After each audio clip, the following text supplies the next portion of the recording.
ሰኔ 18 ቀን 1997 ዓመተ ምህረት በቤተ ክርስቲያናችን ባህል በቤተ ክርስቲያናችን ስርዓት መሰረት እንደ ሐዋርያት ትእዛዝ የጌታ በዓላት ተብለው ከሚጠሩት ታላላቅ በዓላት ትንሣኤ፣ ስቅለት፣ ትንሣኤ፣ ዕርገት፣ ጰራቅሊጦስ እነዚህ ከፍና ዝቅ በሚል የዕለት አቆጣጠር ከመጋቢት 26 እስከ ሰኔ 19 ድረስ በሚዳሰስ አቆጣጠር የሚመላለሱ ናቸው እና የቀሩት ግን ያንኑ ወሩን ዕለቱን ጠብቀው በየዓመቱ የሚመጡ ናቸው። እነዚህ ግን በሚመጡበት ጊዜ አሁን ባልኳቸው ዕለታት ውስጥ የሚመላለሱ ናቸው። በተለይም ሶስቱ የሳምንት በዓላት አሏቸው። ስቅለት፣ ሰሙነ ሕማማት፣ ትንሣኤን ሰሙነ ፋሲካ፣ ጰራቅሊጦስም ሰሙነ ጰራቅሊጦስ የሚባሉ ክፍሎች አሏቸውና የስምንት ቀን በዓላት ናቸው። ሰሙነ ሕማማት ከሰርቀ ሆሳዕና ከሆሳዕና ዋዜማ ቅዳሜ እስከ ቅዳሜ ስዑር የትንሣኤ ዋዜማ ድረስ፣ ሰሙነ ፋሲካ ከዕለተ ትንሣኤ እስከ ዳግም ትንሣኤ፣ ሰሙነ ጰራቅሊጦስ ከዕለተ ጰራቅሊጦስ ጀምሮ ሳምንቱን የበዓላተ እግዚእ የጌታ በዓላት ነው የሚባሉ። ሁሉንም በየመልካቸው እንድናስባቸው፣ እንድናጠናቸው፣ እንድንማራቸው ሐዋርያት አዘዋል። ቤተ ክርስቲያንም በየዓመቱ ትምህርቱን በቃል ብቻ ሳይሆን በስራም ጭምር ነው የምታስተምረው። ለምሳሌ በሰሙነ ሕማማት ጾሙ ብቻ አይደለም። በቤተ ክርስቲያን ተሰብስበን ነገረ ሕማማቱን እየተማርን ስለኛ ሕማምን፣ ሞትን የተቀበለውን አምላክ እያሰብን አይሁድ ፍጡር ነው፣ የዮሴፍ ልጅ ነው፣ ስሁት ነው እያሉ ይሰድቡትም፣ እኛ ግን ላንተ ክብር፣ ስግደት፣ ኃይል ገንዘብህ ነው፣ ላንተ የሚገባ ነው እያል ለከ ኃይል ክብር ወስብሐት ወስግደት ለከ ኃይል ክብር ወስብሐት ወዘዝ እያል እንድናከብረው አዘዘዋል። በዚያው መሰረት ከዓመት የበዓላት አከባበር ሁሉ ሰሙነ ሕማማትን የሚያህል አከባበር የለም። በእውነቱ ወንጌል በኢትዮጵያ ሙሉ በሙሉ ለመሰበኳ ምስክሩ ሰሙነ ሕማማት ነው ማለት ይቻላል። የተማረ ብቻ አይደለም የሚያስበው፣ ያልተማረው ተራው ሕዝብ ሴቱ ወንዱ ነው ያን በዓል ሰውነቱን ስብስብ አድርጎ ሌላውን ሰብስቦ እግሩን ሰብስቦ የሚያከብረው በዓል ነው። ሰሙነ ፋሲካ እንደሱ ነው። በስራ ንቅንቅ የሚል የለም። እንኳን የእርሻ ሌላ ተግባርን የሰራበት ቀርቶ ቢሮ እንኳን አሁን ከጄኔራል መንግስቱ ብጥብጥ በኋላ ነው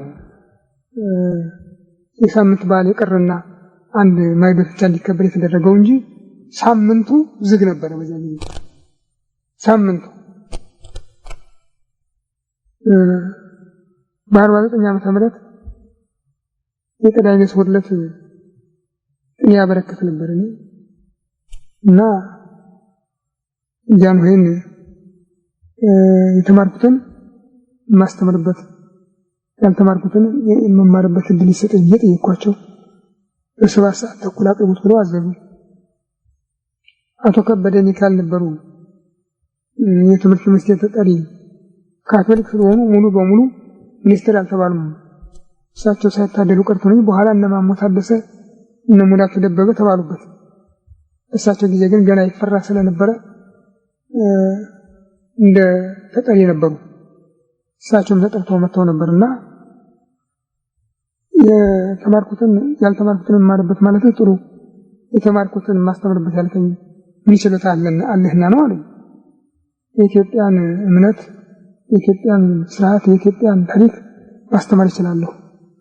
ግርማዊ ጃንሆይ ሃይማኖት የግል ነው አገሬ ጋር ነው ብለው አወጁ። እስከዛሬ የኢትዮጵያ ሕዝብ አገሬ ሃይማኖቴ አገሬ እያለ እየኖረ የተለያዩ መሆናቸውን አያውቅም ነበር። አስተማሪውም ወላጆቹ ናቸው። የወላጆቹን ፈለግ እየተከተለ የኖረ። ዛሬ ግን ልጆቹን ሰብስበው አዳሪ ትምህርት ቤት አስገቧቸው ጃንሆይ።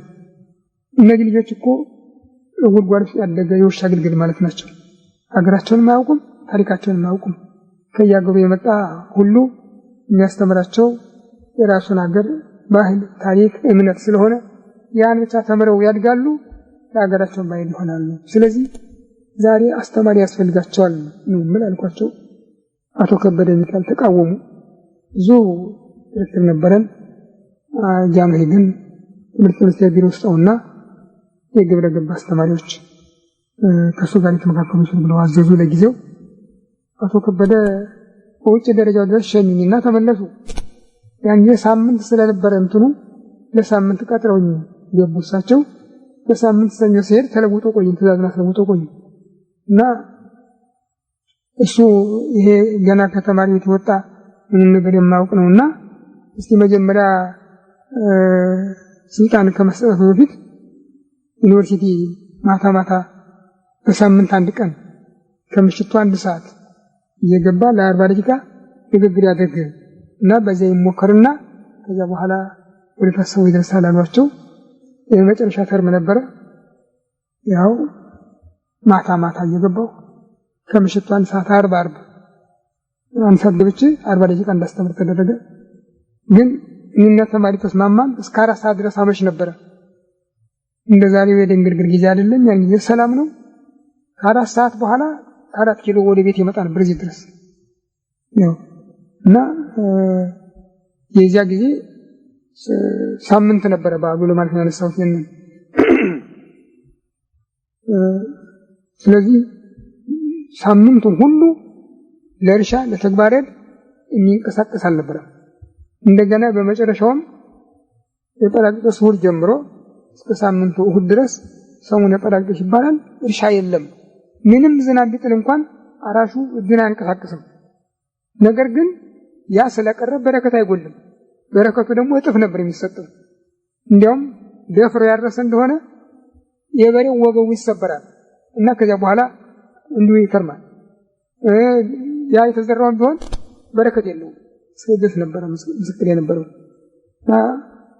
አሁን ዘንድሮም ከሰኔ 12 እስከ ሰኔ 19 ሳምንት ይሄ ሰሙነ ጰራቅሊጦስ ይባላል።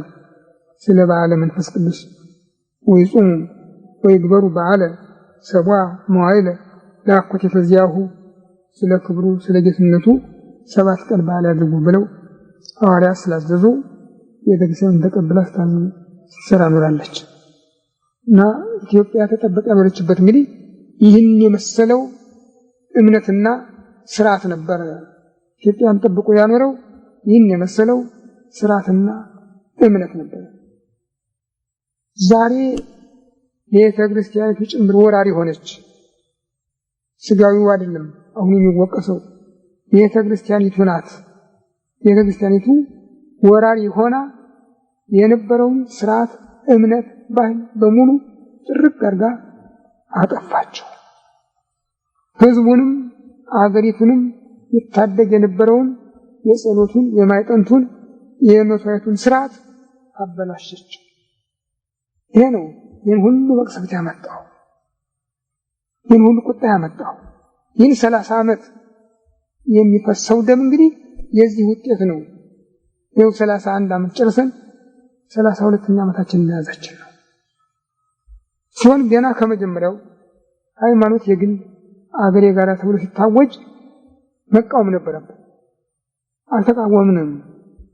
ይባስ ብሎ ደርግ እግዚአብሔር የለም ብሎ ሲመጣ ሃይማኖት ወንጌልና ሶሻሊዝም አንድ ነው የሚል ፕሮግራም ከፍታ በራዲዮ በቤተ ክርስቲያን ትምህርት ውስጥ ብቻ ሆነ። ነጭ ሰሎሞን የመሰሉ እብዶች ገቡበት። ራሳቸው ፓትርያርኮቹ የቀይ ደብተር ባለቤቶች ሆኑ፣ የፖሊት ቢሮ አባሎች ሆኑ። ሁሉም ነገር ቀረ። አቡነ ተክለ ሃይማኖት አንድ ቀን እስኮን ጎብኝተው በተመለሱ ጊዜ ሚካኤል ሲያስተምሩ አያችሁ ነው ያሉ። ይህ ቤተ ክርስቲያን በሩ ሳንቃው እኩል ባይሆን ኖሮ አይገጥምም ነበር። እኩል ስለሆነ ግን ልክ ይገጥማል እና እኩል ሶሻሊስት ማለት እንዲህ ነው ያሉት እሳቸው። ሶሻሊዝም ማለት እንዲህ ነው እንዲያው ያስተማሩት። ሃይማኖት አይለያየን ብለው ካቶሊኩንም ፕሮቴስታንቱንም እስላሙንም አደባልቀው አንድ ማህበር አቋቋሙ። እስከዛሬ ድረስ ያው አንገት ለአንገት ተናንቆ ኢትዮጵያ ይታገላል። የሃይማኖት ድርጅት የሚባለው በየፖለቲካው መስመር ላይ ከዚያ ዘመን ጀምረው ከፖለቲካው መስመር ጠፍተው አያውቁም። ሁሉም አራቱም የሃይማኖት ድርጅቶች ከፖለቲካው መስመር ጠፍተው አያውቁም። በራሳቸው ዓላማ ግን የሉም። ሁሉም አሉ ማለት አይቻልም። እርግጥ ለእስላሙ ጠቅሞ ይሆናል። ክርስቲያን ቤተክርስቲያኒቱ ግን የኛ ቤተክርስቲያን ኦርቶዶክስ ቤተክርስቲያን ግን ይሄው ተፈንቅላ እስከ መውደቅ የደረሰችው ከዚያ ጊዜ ጀምሮ በመጣው ከፍተኛ ትግል ነው። አዎ እንግዲህ በእውነት ደርግ የኢትዮጵያን ቤተክርስቲያን አልተጋፋም። የሥራ በጉነት ባይኖረውም ሃይማኖት ባይኖረውም በሌላው በኩል ግን ለራሱ ፖለቲካ ሲል ቤተክርስቲያንን ጠብቆ ነበር። እንቢ ብለው የጣባት የቤተክርስቲያን ሰዎች ናቸው። አዎ እኔ ራሴ ሰውዬውን ያነጋገርኩበት ጊዜ ነበረ። አዎ ሐምሌ 18 67 ዓመተ ምህረት ዶክተር ጌታቸው ኃይሌ አሁን አሜሪካ ነገር አለ እፈልግሃለሁ ብሎ በ8 ሰዓት ላይ ስልክ ደወለልኝና በቢሮ ተገናኘን። እነዚህ ሰዎች የሊቃውንት ጉባኤ ቤተክርስቲያን የሚጠብቅ የሊቃውንት ጉባኤ እንሰይም እያሉ የተነጋገሩ ነው። አንተንም እኔንም እዚህ ቆጥረውናል አለኝ። አንተ ደግሞ ምን ማለት ነው? ሁሉም የሄዱ ሰዎች አሁን ቤተክርስቲያን ይጠብቃሉ ታስባለህ? እኛንስ መቁጠራቸው ምላሰኞች ተቃዋሚዎቻችን እነማን ናቸው እንወቃቸው ብለው ካልሆነ በስተቀር መቼ ይሄ ታስባል አልኩት። እስቲ እንጠይቃቸው ብሎኝ በሱ መኪና ተያይዘን ቤተ መንግስት ሄድን። ኮይን መንግስቱና ኮይን አጥናፉን ያገኘናቸው ዶክተር ጸጋዬ ገብረመድህን የባህል ሚኒስቴር ነበር። እሱን ጠርተው መጥተዋል። ዶክተር ከነፈርግ ዩኒቨርሲቲ ተጠርተው መጥተዋል እና ኮይን መንግስቱ ዶክተር ጸጋዬንም ይረዳቸዋል ብለን ጠርተናቸዋል አሉ። ዶክተር ጌታቸው አይ ቤተክርስቲያን በባህል ሚኒስቴር ስር ትሁን የምትሉ ከሆነ እኛ አንቀበልም፣ ግን የባህል ሚኒስቴር በቤተክርስቲያን ስር ይሁን እንደሆነ እንቸገረን አላቸው። አይ እኛ ይረዳችሁ ነው ብለን ነው እንጂ ካልሆነ ይረዋን ፈልገን ብለውሃል ዶክተር ጸጋዬ ብለው አሰናበቱ። ከዚያ ወደ ስራው እንግባሉ። ጉዳዩ የሚመለከተው ቤተክርስቲያን ከሆነና የምንነጋገረው ስለ ቤተክርስቲያን ከሆነ እንጸልይ አልኳቸው። እኔ እንዲያስወጡ ብዬ ነው ይናረኩት እንጂ እውነት ይቀበሉኛል ብዬ አይደለም።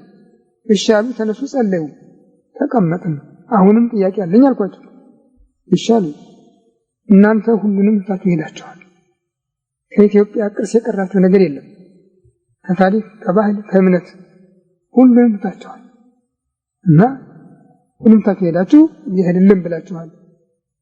ይሄ ደግሞ ኮሚኒስቶች የሚመሩበት ዋናው መመሪያቸው ነው። ኮሚኒስቶች ደግሞ በሰለጠኑበት ሀገር ሁሉ ቤተክርስቲያን የለችም። ብዙ ቤተክርስቲያን ተቃጥሏል፣ ብዙ መጻሕፍት ተቆንጥለዋል፣ ብዙ ምዕመናን ካህናት ተገድለዋል። ያሉትን ቢኖሩ ለቱሪዝም ይጠቅማሉ የተባሉ በልዩ ልዩ የክብር ዕቃዎች የተሰሩ ናቸው። ለምሳሌ በክሬምሊን ቤተመንግስት ያለው የቅዱስ ጴጥሮስ ቤተክርስቲያን ኪዳን አይደረስበትም፣ ቅዳሴ አይቀደስበትም፣ ለቱሪዝም ግን አለ። በፓኪስታንም እንደሱ፣ በቱርክ ሀገር ያለችው የቅዱስ ሶፊያ ቤተክርስቲያንም እንደሱ ነው። እና እናንተስ የተለየ ነገር ምን ነገር ኑሯችሁ ነው እዚህ አይደለም ካላችሁ በኋላ ቤተክርስቲያን የሚጠብቅ ጉባኤና ቆቆም የምትሉ እኛንስ መቁጠራችሁ ምላስምች እነማን ናቸው እንወቃቸው ብላችሁ እንደሆነ ነው እንጂ ምን ልናደርግላችሁ ነው አልኳቸው። ኮሎኔል መንግስቱ ብዙ ከሳቁ በኋላ እውነት ሆኖ አሉ። እውነት ሆኖ ሁሉ ተን ሄደናል። ግን አንድ ነገር ብነግረው ያምኑኛል አለኝ። ምን ቸገረኛል። እኛ ወደ ኮሚኒቲ ሄድ ነው አምነንበት አጥንተነው አይደለም፣ ይጠቅማል ይጎዳል ብለን አመዛዝነውም አይደለም። በጃንሆይ ዘመን አሜሪካኖች መሳሪያ ለመግዛት ገንዘብ ሰጠን። አሁን ጃንሆይ ወርዱ ገንዘቡንም መሳሪያውን ከለከሉ። ይባስ ብለው ሊወጉ ስለተዘጋጁ ዝናብ የመጣበት ሰው ሮጦ መጠለያ እንደሚፈልግ ሮጠን የተጠጋንበት ነው እንጂ ወደን አይደለም።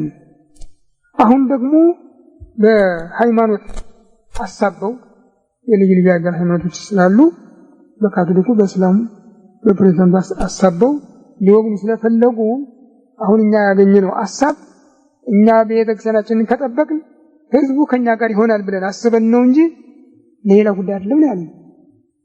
በዚህ ምክንያት ነው እስከ ማለት ነው። እንግዲህ እውነትም እንዳሉት በዚያው መሰረት ጎጃም፣ ጎንደር፣ ኤርትራ የካህናት ደሞዝ አልነበረም፣ ደሞዝ ፈቀዱ።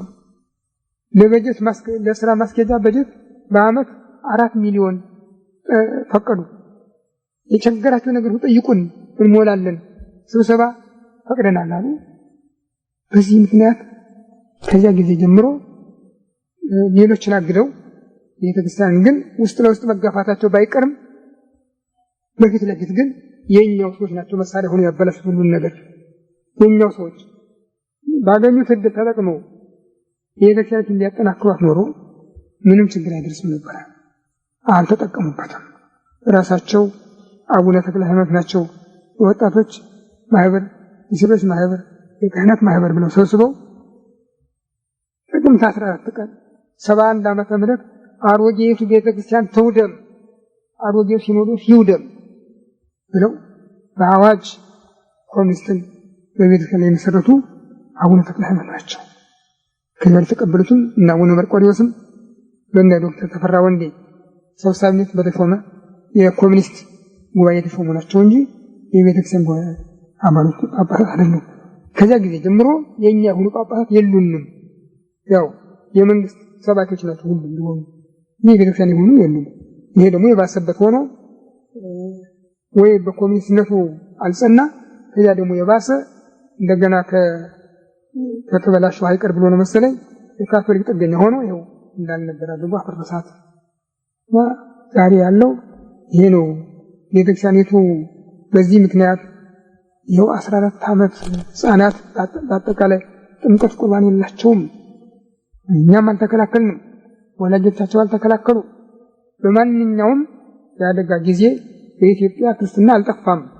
በግራኝ ቢሆን፣ በጉዲት ቢሆን፣ በሶስኔዎስ ቢሆን፣ በግብጾች ወረራ ቢሆን፣ በእንግሊዞች ወረራ ቢሆን፣ በካቶሊኮች ወረራ ቢሆን ክርስትና አልጠፋም። አሁን ነው ከዳር እስከ ዳር የጠፋ። አሁን ነው ከዳር እስከ ዳር ጥምቀት ቁርባን የቀረበት አሁን ነው እንጂ በዚያ ሁሉ መከራው አላስቀረውም። የመከራው ክብደት ጥምቀት ቁርባን አላስቀረውም ነበረ። ዛሬ ግን አባ ጳውሎስ ባቋቋሙት ህግ ሽረው ህግ በማውጣታቸው ሲኖዶሱ ተቀበላቸው፣ ካህናት ተቀበሏቸው፣ ህዝበ ክርስቲያን አቀፋቸው። ይሄ ጥምቀት ቁርባን የሌለበት ዓለም ውስጥ ነው ያለነው። ይሄ ነው የአሁኑ ፍርድ ያመጣው። ግን ሁሉ ቅጣት ይህን 31 ዓመት የሚፈሰው ደም እንግዲህ በቤተ ክርስቲያን በደል ምክንያት ነው። ይሄ ነው እጅግ መራራ ነገር የደረሰው። አሁንም መፍትሄ ከሌለው ሐሳብ ውስጥ ነው የገባን። መፍትሄ ከሌለው አደጋ ውስጥ ነው ያለነው። አፄ ዮሐንስ ደጃች መሸሻ የሚባሉትን ሰው የአፄ ምኒልክና የፈረንሳይ ሲያገናኝ ነበሩ አሉ። ፈረንሳይኛ ቋንቋ የሚያውቁ ያ ከሰው ቋንቋ አልፎ በሰይጣን ቋንቋ የሚናገር መሸሻ ይሉ ነበር አሉ። አሁን ይሄ ፖለቲካ የሚሉት የሰይጣን ቋንቋ ከራስጌ እስከ ግርጌ ሁሉም አንድ ቋንቋ ነው የሚናገር። በተለይ እነዚህ የራዲዮ መገናኛዎችማ ሶስቱም ቴሌቪዥን፣ ሁለቱም የራዲዮ አይነቶች በአንድ ቋንቋ ነው የሚናገሩ። የውጭውም የግቢውም ነው በአንድ ቋንቋ ነው የሚናገር። ሁሉም ሰላም መፈለግ አለበት። ሁለቱም ክፍሎች ነው የሚል ሁሉም ክፍሎች ሰላምን መፈለግ አለባቸው። ተሸናፊው ወገን በጸጋ መቀበል አለበት። እየተደበደበ አቁም የሚል የለም። አንተ አቁም ነው አይባልም። ገላጋይ ከሆኑ እነዚያ ሲወጣው ቢሆኑ እንደገና ሳይጀመር ሁሉ ነገር እንዳለቀ አድርገው እንደ ኢትዮጵያ ያለ ዲሞክራሲ የለም ብለው አሞካሹት። የሁሉ ስለምን እየፈሰሰ ደግሞ ያንን የተናገሩትን ማጠፍ አቅቷቸው ዝም ብለው ይመለከታሉ። አሁንም መፍቻ አልተሰጠውም። አሁንም ያው ነው እና የታሰሩት አልተፈቱም። የተገደሉት መቼም አይመለሱም። ሌላውም እየጨመረ ነው። በዚህ ጊዜ እኮ ደፍሮ የሚናገር ካህን፣ ቄስ፣ ጳጳስ ደፍሮ የሚናገር ሽማግሌ፣ ምሁር አንድ ወገን ሆኖ ተሰባስቦ አንድ ሰው አይደለም ሁለት ሰው አይደለም ተሰባስቦ ምን ነው ጉዱ ሲል ነው። ይሄ የለበትም። ከላይ እስከታች ዝም ብሎ ብቻ ለብጥብጥና ለሁከት ከመዘጋጀት በሰላም መኖር ይመረጣል። ሰላም ከሌለ ልማት የለም። መንግስት በነጠቃ አይገኝም። ሁሉ በበረከታት ብቻ ነው የሚናገር ከላይ እስከታች። ይህ ሁሉ በእውነት የኢትዮጵያ ሕዝብ እንጃ እኔ ከተፈጥሮ ጥምነት ለወጣ መስሎ ነው የሚታየኝ። አንዱም እንኳን ለዚህ የሚሆን አልተገኘም። በዚህ ደግሞ ሰላም ሊገኝ አይችልም። እነሱም ሞኝነታቸው ነው እንጂ በመግደል ኑሮ አይገኝም። እስከ መቼ ድረስ ነው እንዲህ የሚኖሩት? ሰውን በመግደል ብቻ የሚገዙት ያገኛሉ። ገለውት ቢጨርሱ ይጠቀማሉ። ያለዚያም ደግሞ አንድ ቀን አንድ እግዚአብሔር ደግሞ የሚያስነሳው ይመጣል። የሚያስነሳው ሰይፍ የሰጠው ደግሞ ይመጣል። ሳይሞከር እኮ አልቀረም በየጊዜው ቢሆን እሱ ይበቃል ሲል ይበቃል። ግን የቤተ ክርስቲያን አለመኖር ጎዳን፣ በጣም ነው የጎዳን። እያችሁ በ83 ዓመተ ምህረት እነዚህ ሊገቡ በተዘጋጁበት ጊዜ 8 ቀን በፊት ግንቦት 12 ቀን እዚህ አስተምር ነበር እኔ እና ካህናት ገንዘብ እርዳታ ጠይቅልን አሉ። ካህናት እርዳታ ይጠይቃሉ። የሚቻላቸው እርዷቸው። የኔ ልመና ግን ገንዘብ አይደለም እንባ ነው ያልኳቸው። አንዳንድ ጠብታ እንባ አቅርቦ ለእግዚአብሔር ይችን ሀገር ይቅር እንዲላት። አሳዳጁ ይኸው ከቦናል፣ ተሰዳጁም እየተሰብስቧል። እዚህ ላይ አንድ ነገር ቢደረግ ሀገር እንዳልነበር ሊሆን ነው እና እባካችሁ እንባ ፍሱ ነው ያልኳቸው። ያስ የዚያ ጊዜስ አንዳንድ ቦታ ላይ ሊገጥሙ ብዙ ብልጥ ሆኖ እያስቀደመን የሰደዳቸው ያ የዚያን አመጽ ስላወቀው እነዚህ የሚሻሉ ስለመሰለው በር ከፍቶ ያስገባቸው። በተለይ ጎጃም ላይ አንድ ጥይት እንኳን አልጮህባቸውም። ከደብረ ታቦር ወዲህ አንድ ቦታ ያደረጉት ነገር የለም። ያው ህዝቡ አለቀሰ። በማግስቱ ስንቱ ተወጣ። ጄኔራል ተስፋዬም ጣሊያን ኤምባሲ ገባ። እነዚህ ከተት ብለው ገቡ። አሁን ከገቡ የሶስተኛ ጊዜያቸው ነው ወጣቱን መደብደባቸው፣ ሶስተኛ ጊዜያቸው ነው።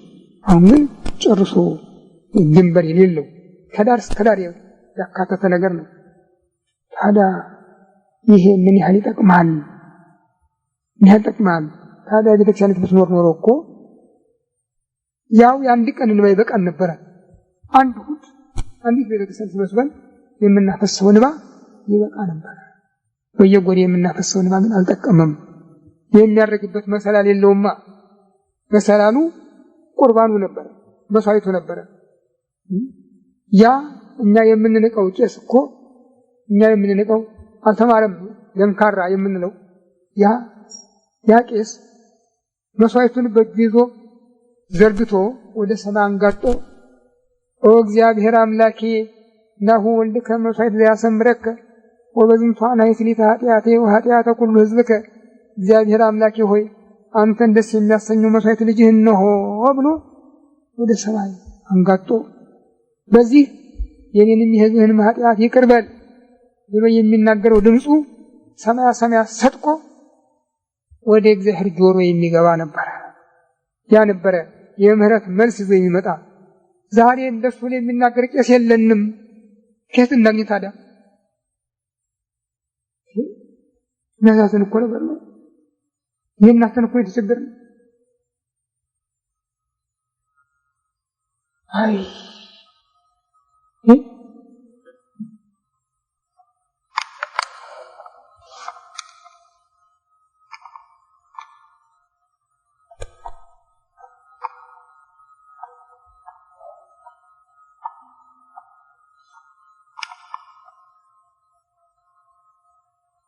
ፈረንጅ ይቀልዳል። በግል ጉዳያቸው አንገባም እያለ ይቀልዳል ቁጭ ብሎ።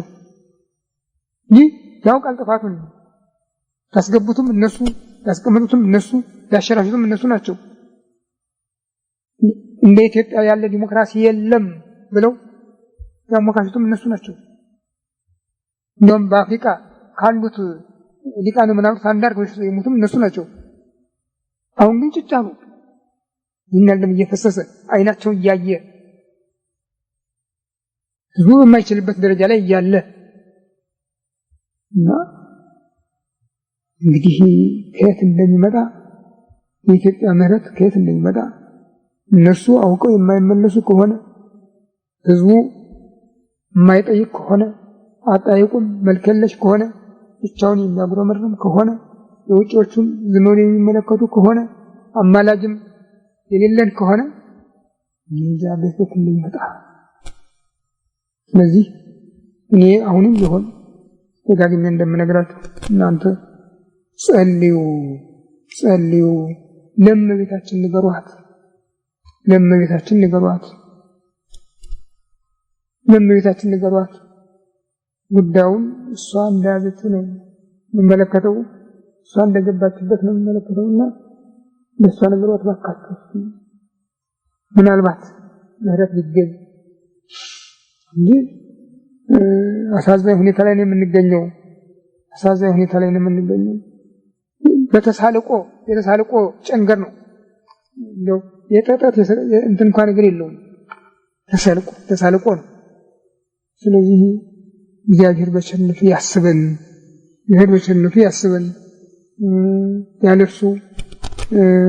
ያለሱ ጥበቃ ምንም ልንከላከለው የምንችለው ነገር የለምና ይህንን የሞት ጥላ ከላያችን አንስቶ እሱን የምናመሰግንበትን ቀን እንዲሰጠን ፈቃዱ ይሁንልን።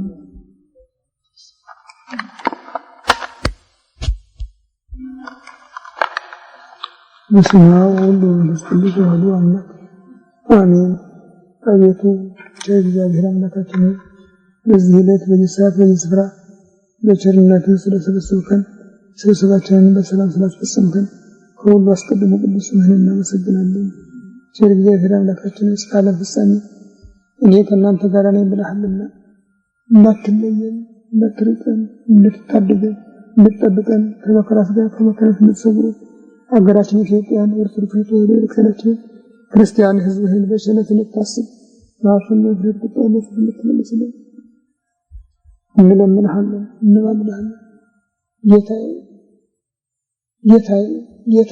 ጌታዬ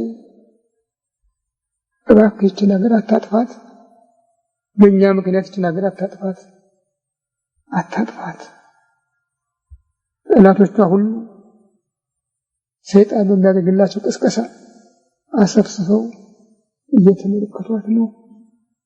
የምትጠፋበትን ቀን እየናፈቁ ነው።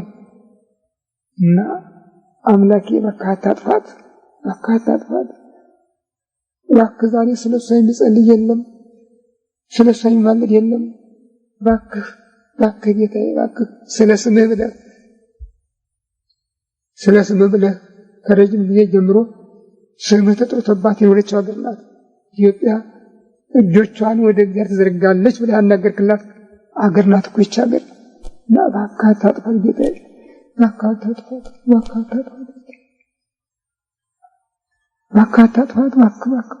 እዘንልን።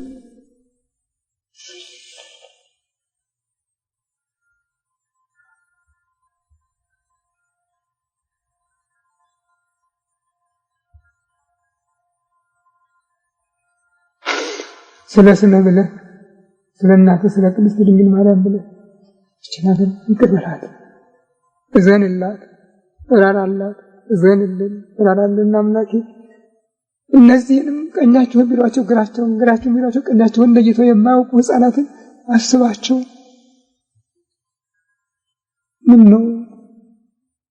ምን ነው በደህና የፈረድከውን ፍርድ ወደ ምሕረት ለመመለስ ብትፈልግ ዮናስ አይደለም ያልከው? አንተ አልተከልካት፣ ውሃ አላጠጣት። እቺ ተክል ሌሊት በቀል ሌሊት ደረቀች። አንተ ለዚች የምታዘዝ ትሆን ቀኛቸውን ቢሏቸው ግራቸውን ቢሏቸው ቀኛቸውን ለሚሰጡ ለነዚህ 120 ሺህ በላይ ላሉባት ከተማ እንዴት አላዝንም አይደለም ያልከው? ሲማኮ 100 ሺህ ብቻ እኮ አይደለም ጌታዬ፣ የእልፍ እኮ ናቸው ጌታዬ። እባክህ ይቅር በል።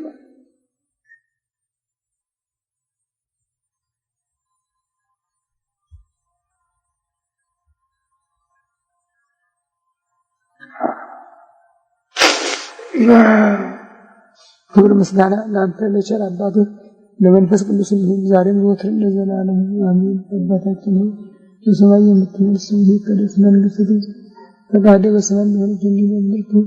የዕለት ምግባችንን ዛሬ ስጠን፣ በደላችንን ይቅር በለን እኛም እንደምንጠይቅ ወደ ፈተና አታግባን፣ ከክፉ አድነን። መንግሥት ያንተ ናትና ኃይል፣ ምስጋና ለዘላለሙ አሜን። እመቤታችን ቅድስት ድንግል ማርያም ሆይ በመልአኩ ቅዱስ ገብርኤል ሰላምታ ሰላም ነሽ። በሐሳብሽ ድንግል ነሽ፣ በሥጋሽም ድንግል ነሽ። አሸናፊ እግዚአብሔር እናት ሰላምታ ላንቺ ይገባሻል። ከሌሎች አንቺ የተባረክሽ ነሽ፣ የማኅፀንሽ ፍሬ ኢየሱስ ክርስቶስ ምስጉን አምላክ ነው። ጸጋን የተሞላሽ ደስ ይበልሽ፣ እግዚአብሔር ከአንቺ ጋር ነው። ከተወደደ ልጅሽ ከጌታችን ከመድኃኒታችን ከኢየሱስ ክርስቶስ ምሕረትን ለምኝልን፣ ኃጢአታችንን ያስተሰርይልን ለዘላለሙ አሜን። ሰላም ለኪ ወንሰግድ ለኪ ወረኝ ለስተቆት ወረኝ ለተሰም እንታና ነብያችን እግዚአብሔር ነው ሰልገኝ በስም ጀምሮ አሁን በስተስተወሰኑ ክልል ነገር ወደሚደረግ ወሳይነን ለክልል ወዘሩን ለብን ዋዝያን ወደክልል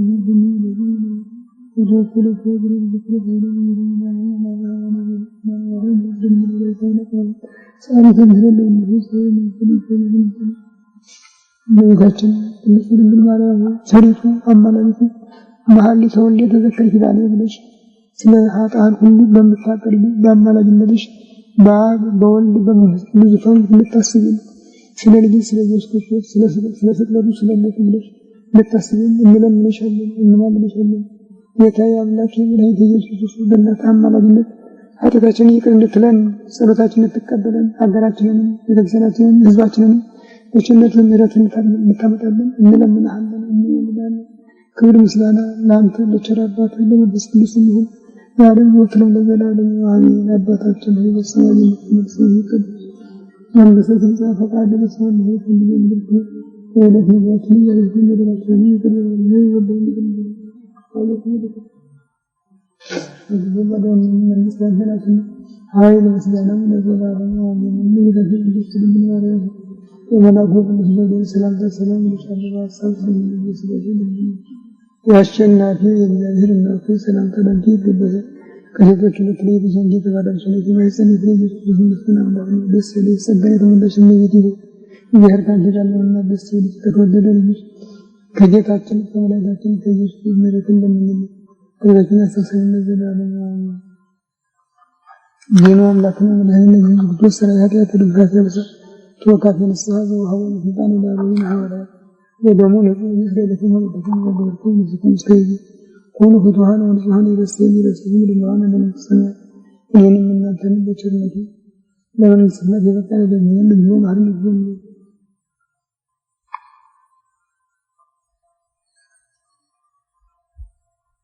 እንተ ጌታና ማርያም ማን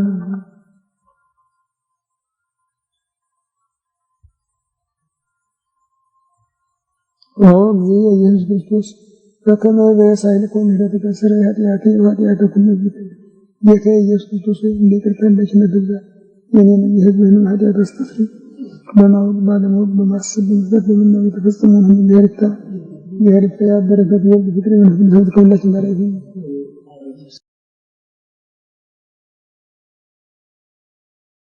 አገረ